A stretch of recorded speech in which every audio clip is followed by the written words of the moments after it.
글로벌 이슈에서 투자 아이디어를 찾아보는 마켓 트렌드 시간입니다. 김종규 애널리스트와 함께합니다. 어서 오십시오. 네, 안녕하십니까? 네, 어떤 소식 전해주실까요? 네, 어제 미국의 소매 판매가 굉장히 긍정적으로 나왔죠. 네. 여기에 따른 한계점도 인식을 해봐야 되기 때문에 소매 판매 한계점과 향후 지켜볼 만한 체크 포인트, 또 이와 관련돼서 우리가 여전히 좀 관심을 장기적으로 가져봐야 될 종목군들을 짚어보도록 하겠습니다.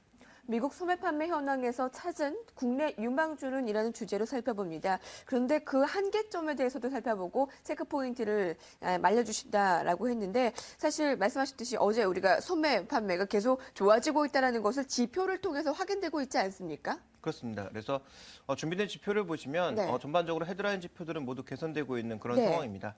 다만 이제 계절성이 있다라는 것을 좀 살펴볼 필요가 있는데요. 준비된 그림을 보시면 지난 2012년 7월 이후로 전반적으로 소매 판매는 개선되고 있는 모습이고요. 네. 변동성이 큰 유가라든지 이런 부분을 제외한 핵심 소매 판매도 긍정적으로 전환되고 있는 상황이고, 다만 이제 탄력은 연율로 봤을 때, 월별로 봤을 때는 충분히 개선되고 있는 모습이지만 연율 기준으로 봤을 때는 이 탄력도가 둔화되면서 일종의 모멘텀은 조금 제한적이다, 이렇게 좀 봐야 되는 상황입니다.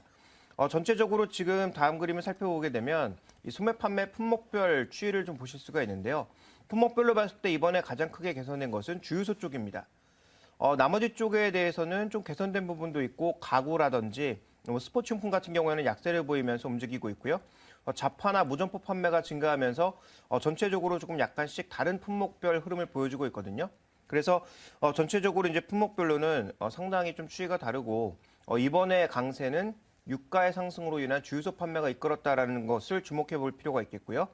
그다음 살펴봐야 될 것은 최근에 트렌드로 말씀드렸던 무점포 판매, 즉 인터넷을 비롯한 이 무점포 판매 쪽의 흐름이 계속 강화되고 있는 모습이어서 전체적으로 지금 미국 소매 쪽의 변화, 즉 상대적으로 가격을 낮추기 위한 여러 가지 노력들, 또 온라인 쪽의 판매 증가 부분, 이런 부분들을 생각해 볼 수 있습니다. 요약해서 말씀드리자면 느린 회복은 나타나고 있는데, 그리고 지속되고 있는데, 이번에는 유가 상승에 너무 민감하게 작용을 했다라는 점을 살펴보실 필요가 있겠고요.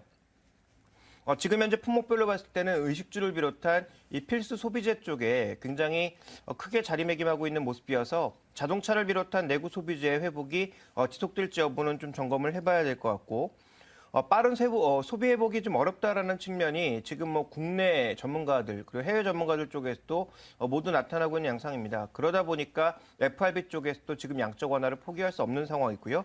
유가에 대한 변동성이 크기 때문에 관련된 것들을 잘 체크해봐야 되지 않을까, 이렇게 보여지고 있습니다. 네, 질적으로 살펴볼 필요가 있다는 말씀이신데요. 미국 소비를 살펴볼 수 있는 체크 포인트들 어떤 것들이 있겠습니까? 아까 유가 주유소 얘기를 말씀하셨습니다만요. 네, 아무래도 이제 가솔린 가격이 굉장히 중요합니다. 네.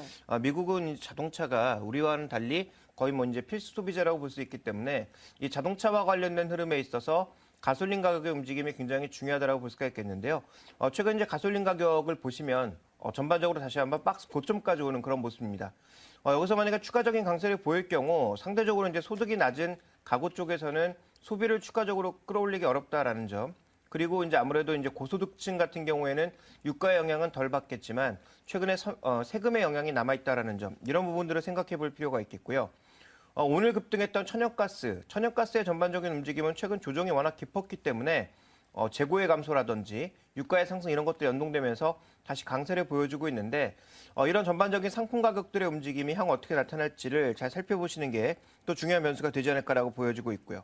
또 하나 이제 중요한 게 달러입니다. 최근에 달러 인덱스를 보시면 하루도 빼지 않고 거의 상승하고 있는 그런 모습이 계속적으로 연출되고 있기 때문에 네.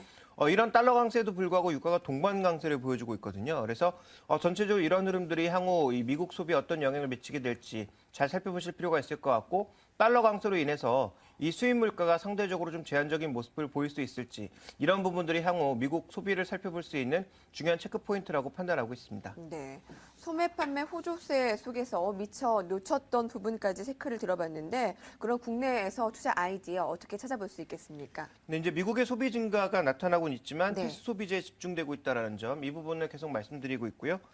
정치 변수와 함께 세금 효과가 아직 반영되지 않았다는 점도 더불어 살펴봐야 될 것 같고, 유가의 상승세가 지속된다면 소비의 탄력도 줄어들 가능성이 높다라는 측면에서 종목군들을 조금 정지할 필요가 있다. 그래서 미국 내 현지 공장 진출에 있거나 아니면 현지 공장에서 추가적인 수주 물량이 급증하고 있는 뭐 삼성전자라든지 현대차 같은 종목군들을 우리가 단기보다는 장기적인 관점에서 좀 주목해 봐야 될 것 같고요.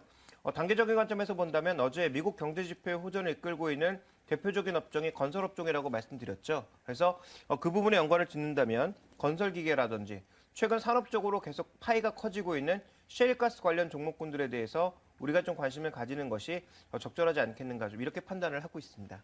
장기적으로는 삼성전자, 현대차와 같은 이 대형주들, 단기적으로는 건설기계, 셰일가스 부분을 체크를 해줬습니다. 최근 미국 소매 판매 특징을 살펴봤습니다.